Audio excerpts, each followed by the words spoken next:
안녕하세요. 오늘은 아버지도 나를 슬퍼했다라는 시집을 나가겠습니다. 예, 오늘 저는 얼굴을 보이지 않고 수업을 하려고 합니다. 얼굴을 안 보고 하면은 이 시를 더 집중할 수 있고 시에 더 집중할 수 있고 왠지 더 좋을 것 같고 그래서 한번 오늘은 얼굴을 안 보이고 동영상을 촬영해 보겠습니다. 예. 자, 아버지도 나를 슬퍼했다는 김지훈 시집입니다. 우리 한번 크게 볼까요? 자, 도입 부분 생각해 봅시다.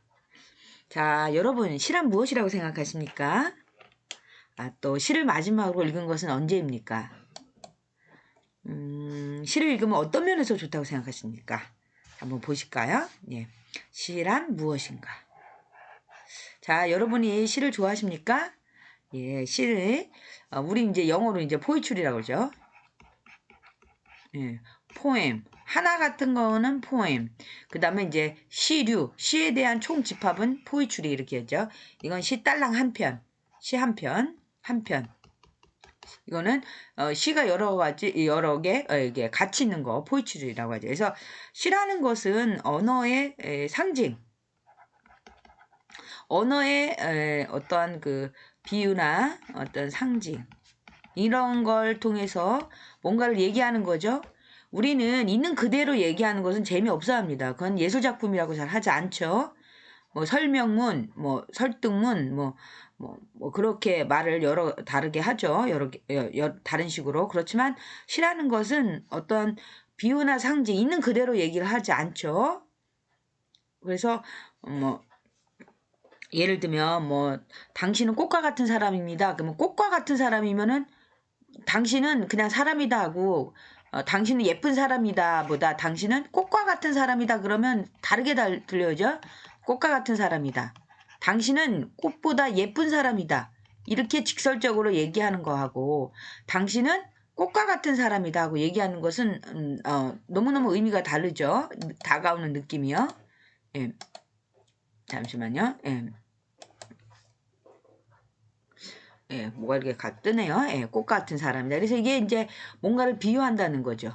이렇게 꽃 같은 사람이라고 할 때 더 느낌이, 자, 이 느낌이 직접적으로 얘기하는 거하고는 하늘과 땅 차이예요. 그래서 우리가 시를 좋아하는 게 아닌가 싶기도 합니다.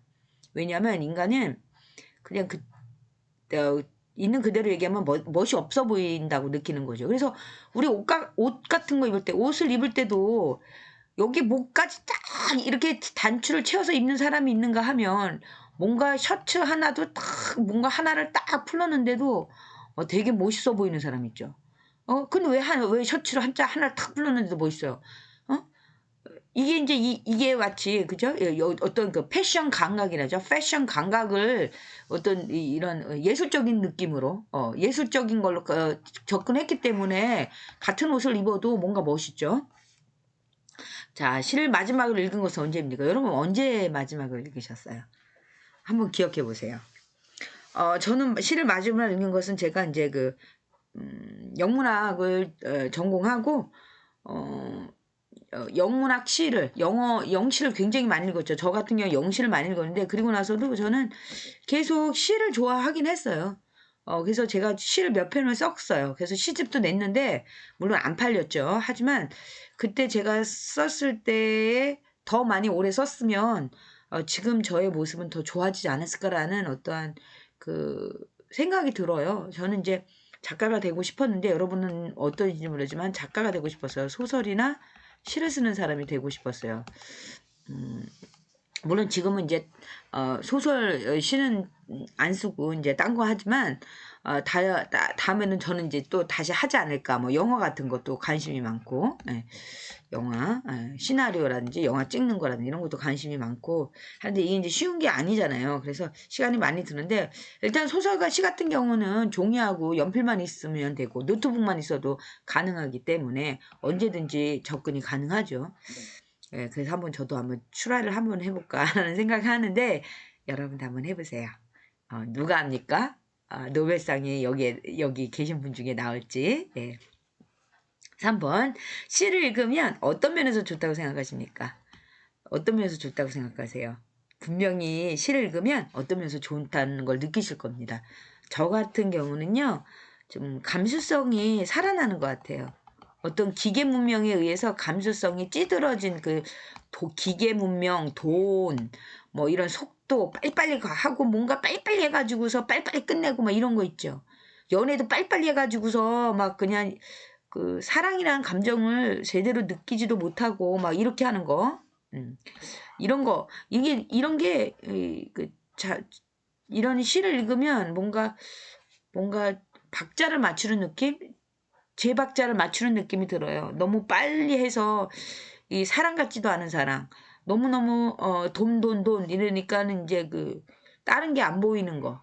그 다음에 기계 문명 속에서 내 자신을 갖다가 넣어가지고서 돌아가니까 빨리빨리 가는 건 좋은데 이 삶을 못 느끼는 것 같아요. 그래서 시는 삶을 느끼게 해준다는 느낌이 들어요. 저는 그래요. 느끼게 해주는 것 같다. 여러분은 이제 토론 시간에 어떻게 생각하실지 제가 한번 물어보겠습니다.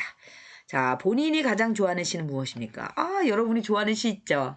예, 저도 좋아하는 시가 있어요. 예? 옛날에는 기영도 시인을 엄청 좋아했어요, 저는. 기영도 시인의 질투, 뭐 이런 거. 질투는 나의 힘. 엄청 좋아서, 저는 이제 시인이면은 뭐 사족을 못 썼어요. 특히 기영도 시인은 너무너무 사랑했어요, 제가. 예, 그 다음에, 그리고 왜 좋아하나요? 언어가 강하고, 할 말을 따박따박 하는 것 같아요. 언어가 강하고, 막 사람을 끌어들이는 힘. 이야, 이게 만만치가 않아요, 에너지가. 그러니까, 너무 좋은 거죠. 여러분, 한번 기영도 시인의 시집을 한번 읽어보세요. 너무너무 멋있어요. 연세대학교 출신이신데, 기자였어요. 근데 요절하셨어요. 너무 이른 나이에 돌아가셨는데, 아직도 이 기영도 시인, 너무너무 존경하고 저는 좋아합니다. 자, 그렇다면 여러분이 좋아하는 시인은 누구이고 시는 무엇입니까? 뭐 백석 시인도 있겠네요. 백석. 예. 백석 시인도 있고 이제 북한으로 가셔서 그런데 아직도 이 한국 사람들은 너무너무 백석 시인을 사랑하죠. 혹시 시인이 되고 싶은 적 있으세요? 예, 그렇다면 이유는 뭐세요? 예, 한번 그것도 토론 시간에 한번 나눠봅시다.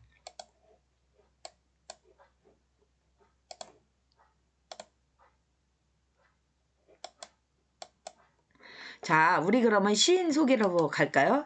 김지인 시인은요, 우리 책에서는 잘 안 나와 있어요. 근데 제가 이제 여기 사이트 출처를 찾아보니까요, 이렇게 나왔더라고요. 시인시대 제1회 신인상을 수상하셨고, 단국대학교 문해창작학과 연구 전담 조교수, 이렇게 계신데요. 그 다음에 81년도생이고 대구 출생이세요. 현 단국대학교 문해창작학과 조교수고요. 단국대학교 문해창작학과를 졸업하고 같은 대학원에서 정호승 시인, 정호승 시인 유명하죠? 심리치료 활용 분석으로 문학 석사학위를, 정호승 시의 창작방법 연구로 문학 박사학위를 취득하셨네요. 그러니까 문학 쪽에서 공부를 많이 하신 분이시네요. 2008년 2월부터 단연간 국내외 대학에서 강의하셨고 우수한 교육 역량을 갖추고 있으십니다. 중국의 길림대학에서 재직하셨네요. 중국에서 좀 계시다가 당시에 한국어회화, 한국문화, 한국현대문학 등을 강의하셨고 길림대학 조선어과 석박사 학위 논문위원, 한국유학면접위원을 역임하셨네요. 그래서 외국에서도 이렇게 중국에서도 한국 문화를 많이 알리시고 또 현대문화 우리나라 문학을 또 강의하셔서 이 한국의 어떤 우수한 문학을 전파하셨겠네요. 그리고 또 2012년 9월에는 중국 길림성 인민정부로부터 모범 외국인상까지 수상하셨네요. 와, 예, 대단하십니다. 예, 이렇게 모범 외국인 교수상을 이렇게 하기가 외국에서 주기는 사실은 쉽지는 않은 거예요. 예, 근데 이렇게 모범이 되신다고 했네요. 2014년 3월에 부임하셔서 시창작, 문학, 치료, 스토리텔링과 관련된 강의 및 연구를 계속 하고 계십니다. 예. 자, 그 다음요.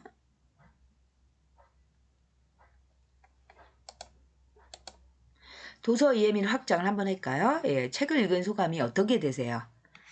시를 읽은 느낌, 새롭게 알게 된 점, 흥미로운 점, 어떤 시가 좋았습니까? 예, 여러분 이 김지은 시인의 시집을 읽으면서 어떤 시가 좋으셨어요? 분명히 좋아하는 거 한두 편은 있을 거예요, 최소한. 그쵸? 저도 마찬가지입니다. 제가 너무너무 시를 좋아하거든요. 그래서 저도 있습니다. 그리고 그 이유는 무엇일까요? 여러분, 뭔가를 좋아하는 것은 다 이유가 있어요. 여러분이 사랑하는 부모님 또는 여자친구 또는 강아지, 산, 바다, 책, 맛있는 아이스크림. 그 모든 것에는 다 이유가 있어요. 그죠? 여러분이 아이스크림 먹어도 난 이 아이스크림 너무 좋아. 여기 너무너무 아이스크림 좋아. 그러면 이 아이스크림이 왜 좋은지 이유가 있을 거 아니에요. 그죠? 이 아이스크림은 달달하고 뭐 여기에 체리가 있고 뭐 여기 초콜릿도 가끔씩 있는데 이 맛이 나한테 너무 좋다. 그죠? 싫은 것도 싫은 이유가 있죠. 네. 시도 마찬가지입니다. 이유가 있겠죠. 이야기를 나눠봅시다. 이것도 독서 토론 시간에 나누면 아주 좋을 것 같아요. 자, 같이 읽어봅시다. 우리 시집에 이 시인의 말씀이 있어요. 한번 읽어볼까요? 자, 아버지에게 제 이야기를 들려주었을 때 아버지는 슬퍼했습니다. 당신이 겪은 삶의 무게를 제가 느끼고 있어서, 당신은 이미 지나친 청춘을 또 제가 잡고 있어서, 아버지의 무게를 이해하며 저는 어른이 되어가고 저의 청춘을 이해하며 아버지도 청춘이 되려 합니다. 아버지, 제가 앞으로 들려줄 이야기가 참 많아요. 사랑하는 당신에게 이 작기를 바칩니다. 김지은 시, 이걸 읽어보니까요, 이 김지은 시인은요, 아버지에 대한 사랑과 그 아버지에 대해서 많은 생각을 하고 계시는 분이라는 생각이 들어요. 그죠? 그래서 아버지가 이야기를 들려주었을 때, 제 이야기를 들었을 때 아버지가 슬퍼했다는 것은 아버지와의 어떤 소통? 이 시인께서는 아버지와의 끈끈한 어떤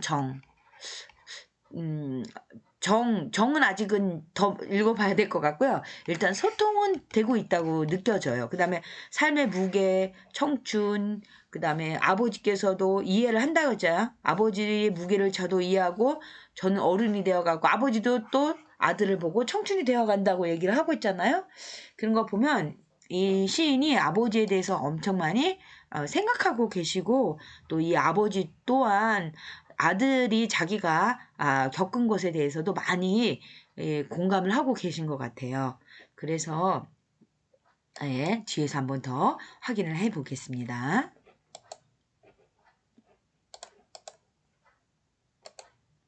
자, 책 내용 밑줄 긋고 싶은 부분은 무엇입니까?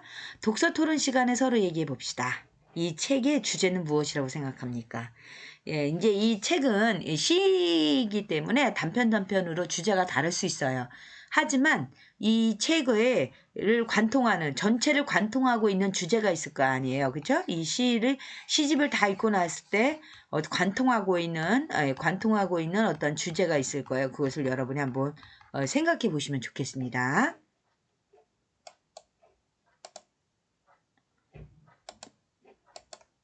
자, 제가 시를 이렇게 치다가요.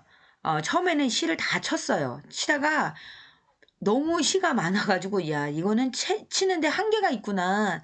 내가 못할 것 같다. 이 많은 좋은 시들을 다 얘기를 하고 싶은데 그래서 제가 안 되겠어서 도중에 이거 찍어서 이렇게 올렸습니다. 예. 그래서 여러분 제가 좋아하는 시들은 거의 다 찍어서 올렸어요.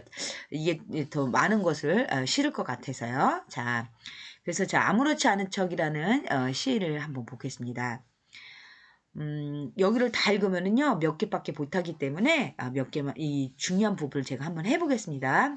여기서부터요. 오랜 친구가 사랑하는 여자친구와 헤어졌다 합니다. 옛사랑에 공감하고 옛사랑이 아파하려는데, 누구에게나 스치는 일이라면 아무렇지 않다고 합니다. 아무렇지도 않다. 아니, 사랑하는 여자친구와 헤어졌는데, 옛사랑에 공감하고 옛사랑이 아파하려 하는데, 누구에게나 스치는 일이라면 아무렇지 않다고 합니다.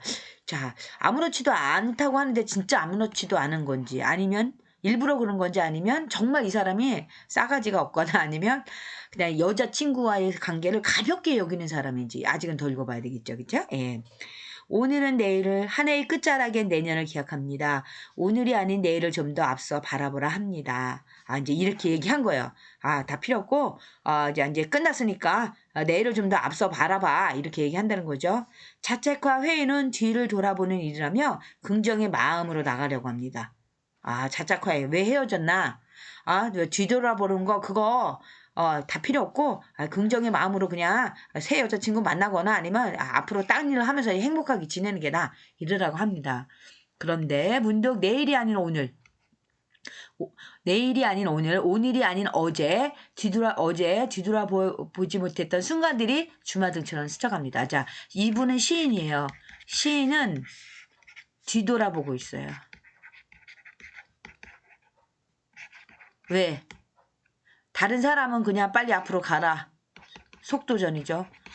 후회하지 마라. 그냥 끝난 건 끝난 거야. 뭐 이런 식으로 하는데 이 시인은 이 마음속에 뭐 좋은 말로는 어떤 반성, 공감, 또는 가슴 아픔, 이런 거 그쪽도 생각을 많이 한다는 거죠. 그래서 위로보다 조언을, 공감보다는 긍정의 메시지로 긍정의 메시지로 삶의 무게 속에 작아졌던 이들을 더 작게 한 것은 아닌지 스스로 되돌아봅니다. 요거 한번 짧게 한번 해볼게요. 그래서 오늘은 나아가지 않으렵니다. 이 시인은요, 나가지 않겠대요. 나 나가지 않겠어. 앞으로 안 나가겠어. 가로등 불빛 아래 서서 애써 웃으라 하지 않겠습니다.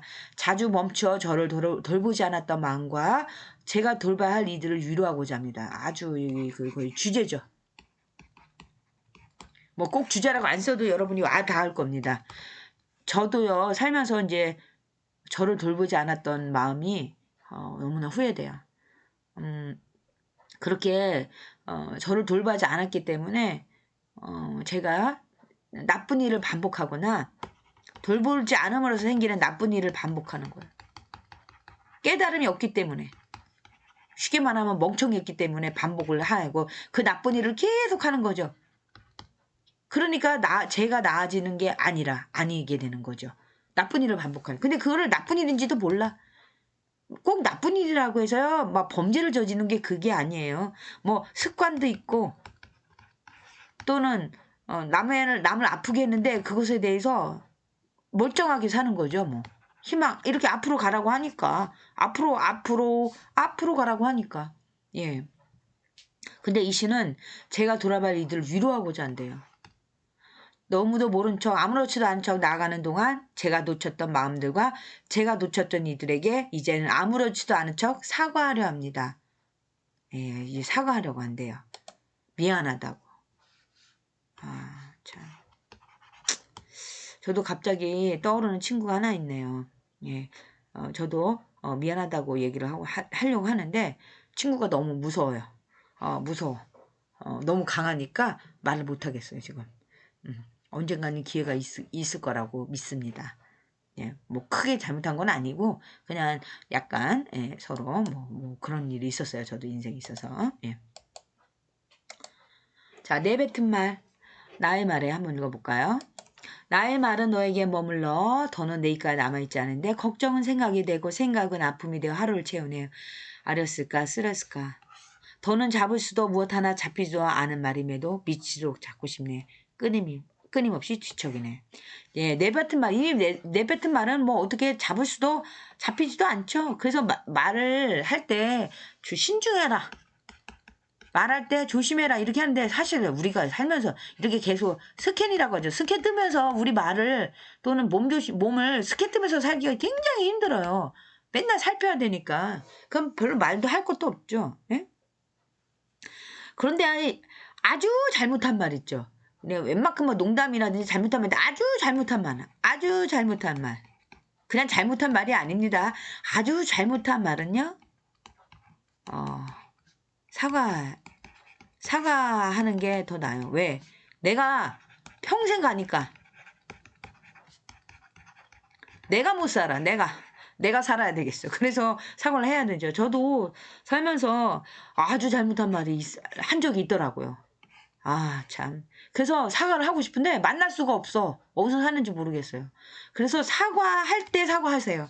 여러분, 사과할 수 있는 사람이 있을 때 사과하는 것이 굉장히 축복이에요. 만약에 부모님한테 아주 심한 말을 했다. 그러면 그때 말 못하잖아요. 그럼 어떻게 말을 할 거예요? 어떻게 사과하실 거예요? 부모님은 이제 이미 가셨는데. 그죠? 예? 그리고 내가 말을 할 때 내가 나중에 후회할 것 같다. 심하게 후회할 것 같다. 그러면 차라리 안 하지 마세요. 후회할 것 같다. 그러면 아예 안 하는 게 나아. 괜히 그냥 했다가 내가 가슴에 내가 못을 꽂아. 내가 내 몸에 내가 이 말 때문에 내가 화살을 꽂는다는 거죠. 그러니까 차라리 야, 이거 후회할 것 같다면 안 하시는 게 100배 1000배 낫다고 생각해요. 제가 살아보니까. 그러니까 여러분도 한번 잘 생각해 보세요. 자, 행복은 가까이에 뭐 요거 한번 볼까요? 오늘은 저는 이게 이제 이 시를 읽으면서 이게 중요한 거나 가슴에 와닿는 거 이렇게 다 줄을 치거든요. 예, 여러분 어떠신지 모르겠네. 예. 오늘 이게 삶인가 싶어. 오늘은 부푼 배 쓰다듬어 쏟아지는 잠에 나를 맡기고 햇살 받으며 일어나니 오늘은 뭐 먹을까 기대되는 삶. 저도 오늘은 뭐 먹을까 기대되는 삶 가끔씩 해요. 저는 먹는 거 엄청 좋아하거든요. 먹는 거.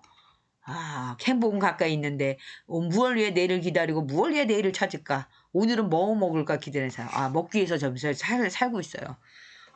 저는요 먹는 걸 굉장히 좋아합니다. 그래서 살이 쪘는지도 몰라요.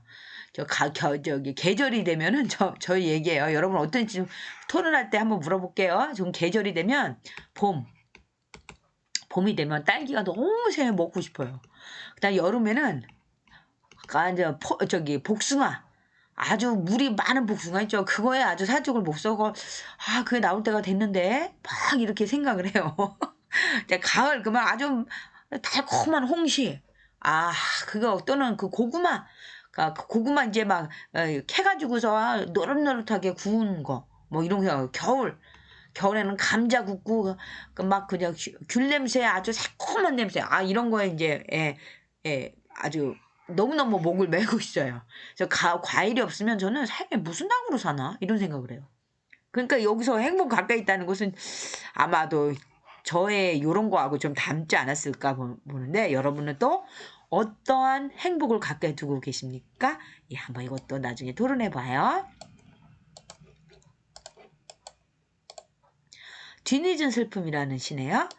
사랑하는 사람이 웃음 뒤로 슬픔이 있었다는 것을 모른 채 한참을 웃다가 우연히 들려왔던 네가 많이 아팠다는 소식에 뒤늦은 슬픔이 몰려 소리내어 울었다.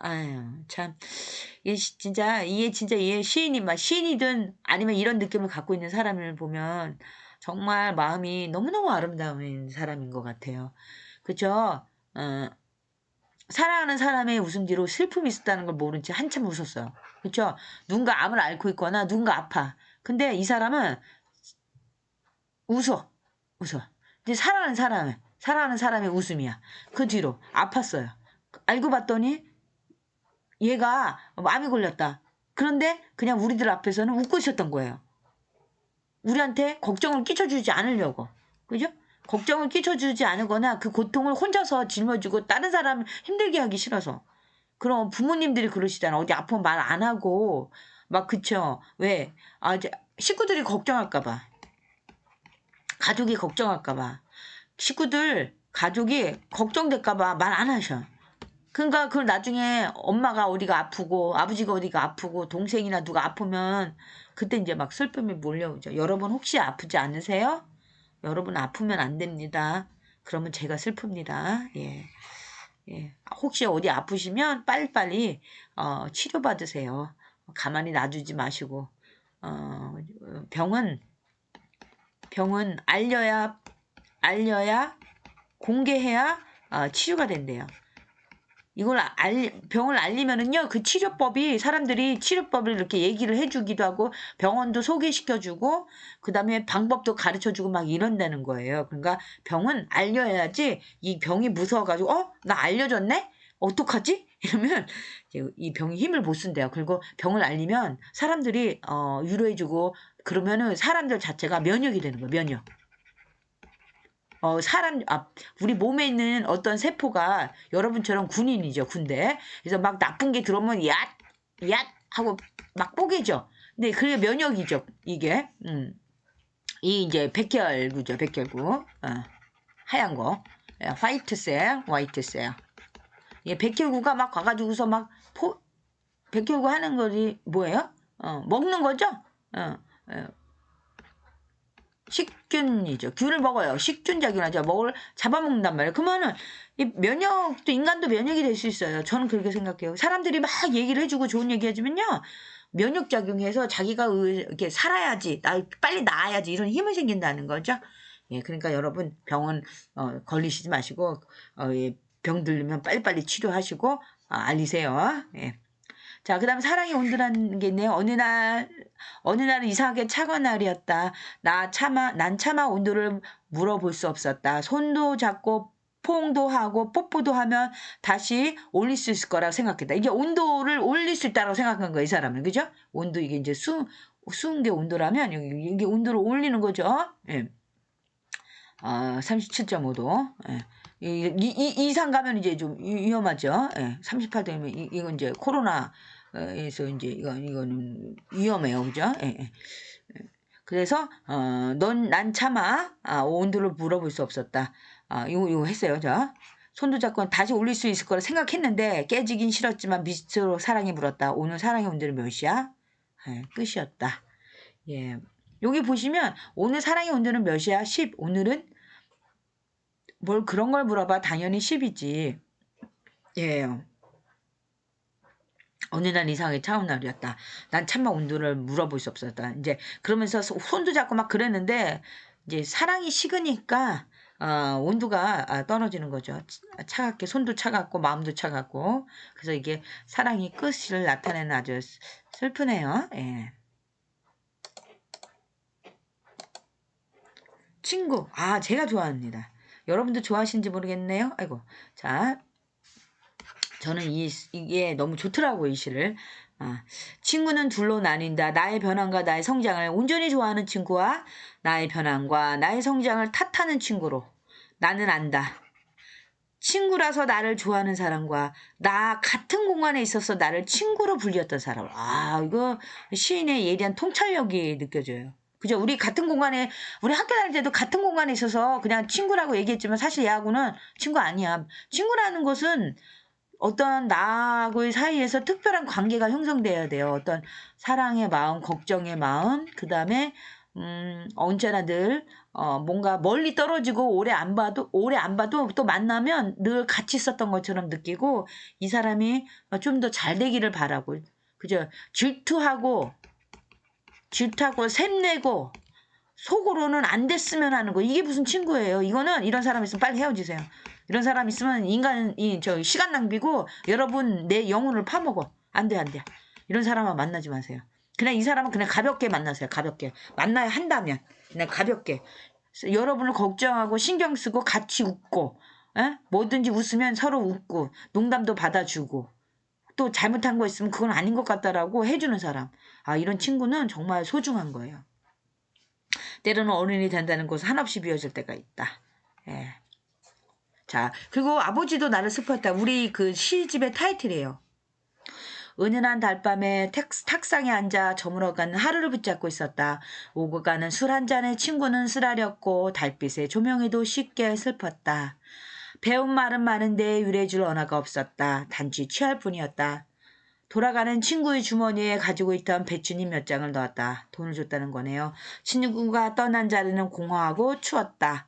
무심결에 주머니에 손을 넣었다. 지금 없어야 할 배추잎이 있었다. 그때 그날 아버지도 내가 슬펐나 보다. 예. 자, 어떠세요, 이걸 보니까? 잘 못 느끼셨어요? 아니면 잘 느끼셨어요? 예. 예. 지금 이 아버지도 나를 슬퍼했다. 이거 한번 다시 좀 자세히 한번 보겠습니다. 은은한 달밤에 탁상에 앉아 조물어간 하늘을 붙잡고 있었다. 자, 오가는 술 한 잔에 친구는 쓰라렸고 달빛의 조명에도 쉽게 슬펐다. 지금 이 사람들은 뭐 하고 있습니까?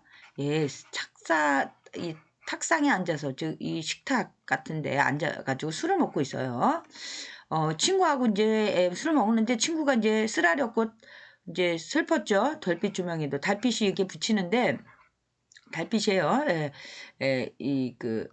쓰라렸고 오고 가는 술잔에 쓰라렸고 배운 말은 많은데 위로해줄 언어가 없어서 단지 취할 뻔했다. 그러니까 이 시인이 여기 있는 화자였죠. 화자가 공부를 많이 해서 배운 말은 많은데 위로해줄 언어가 없어 이 친구한테. 그렇죠? 그냥 취해.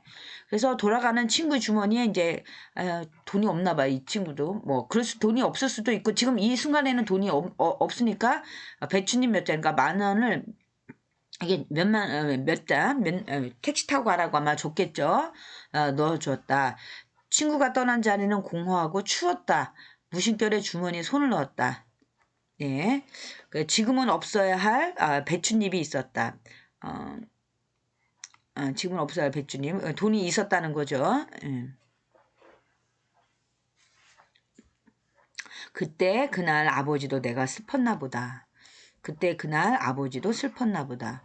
자, 이거를 보시면 이제 이 위로해줄 언어도 없어요.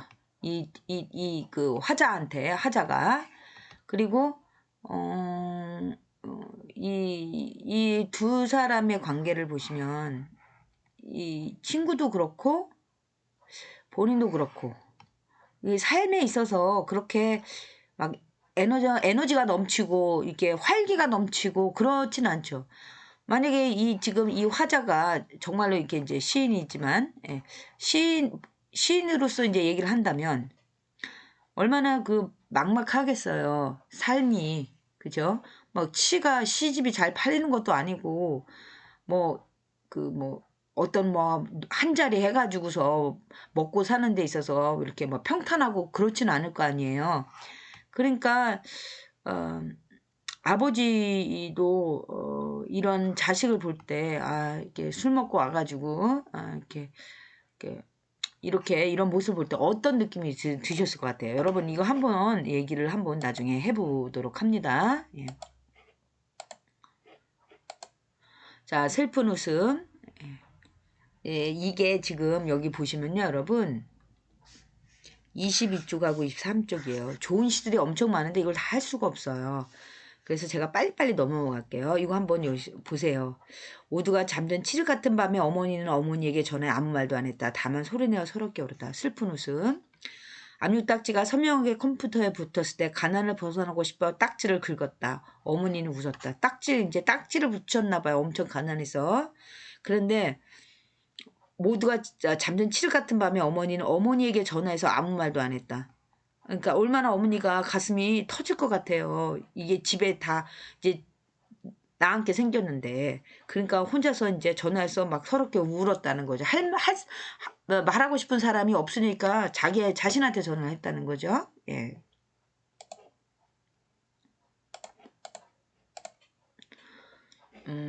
요것도 있네요. 예. 손에 든 펜으로 여백 끝에 마침표를 찍어야 하는데 이미 떠나간 시간 속에서 어떤 글자를 남기려고 이리로 방황할까. 여기 보면 훗날 이곳에 다시 변하지 않았으면 훗날 이곳에 다시 돌아왔을 때 내가 당황하지 않게 너만은 변하지 않았으면 좋겠다. 예, 또 있고요.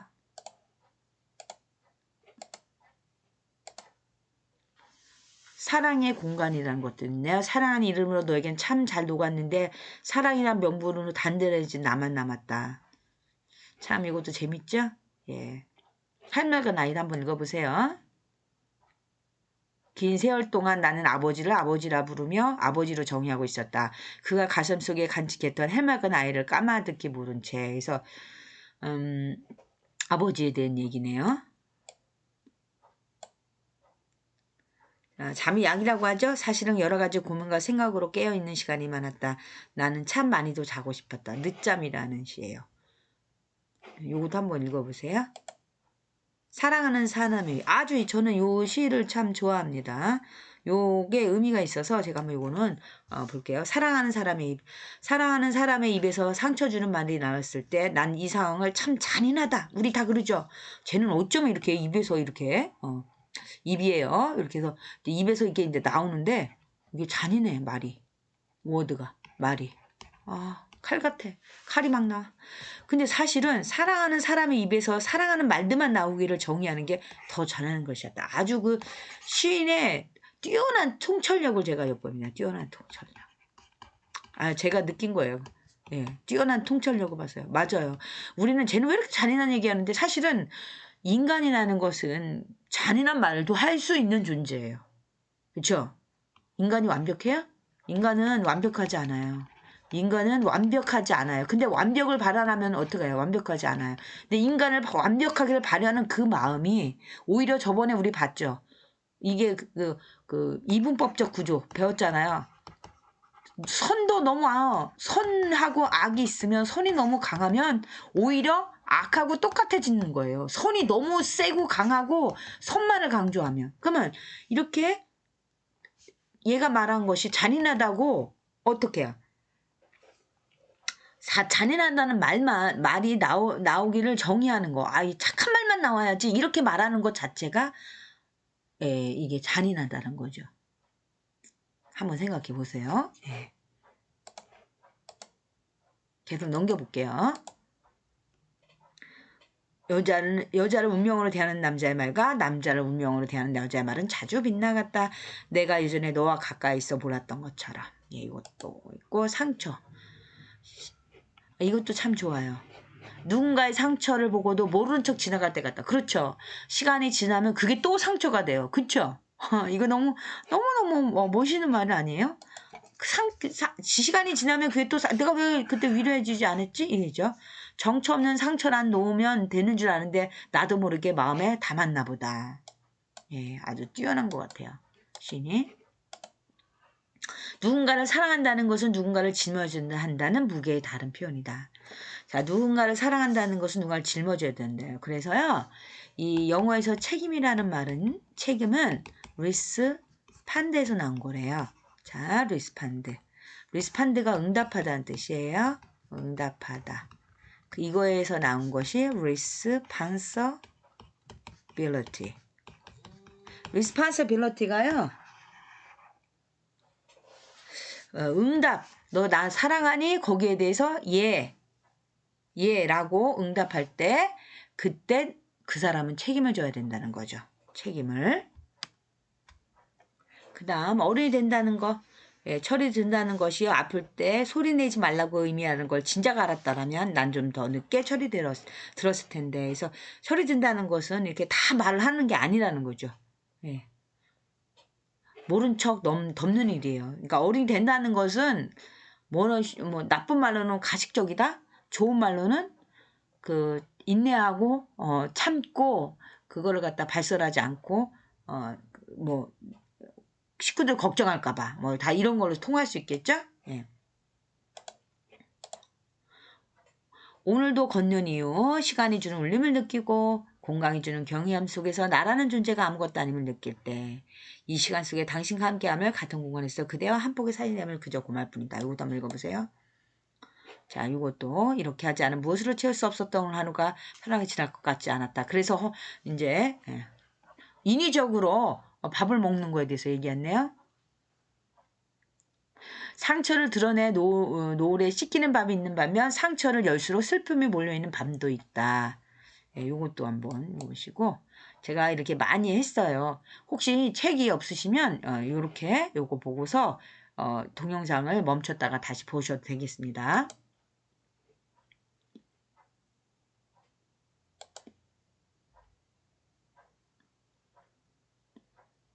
자, 이렇게 계속 넘기고 있어요.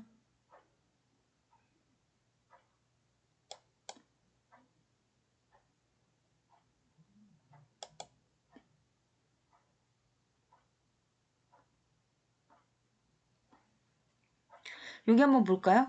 예. 빈틈에 시린 바람만 불어오지만 너의 온도를 머금은 심장은 뛰는 걸 멈추지 않는다. 바람이 차다. 예. 심장이 사랑하는 사람에 의해서 멈추지 않는다. 자, 여러분 요 전에 잠시만요. 예, 내면을 한번 해볼게요. 우리 시집에 내용이 참 많지만 이걸 독서 토론 시간에 좀 했으면 좋겠습니다. 자, 내면아. 나는 그동안 어떻게 아버지를 생각했나요? 그리고 어떻게 아버지에게 대했나요?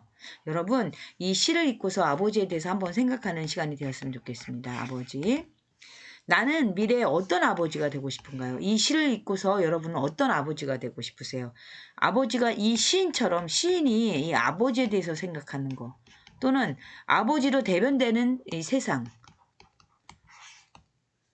이런 거에 대해서 어떠한 아버지가 되고 싶으세요?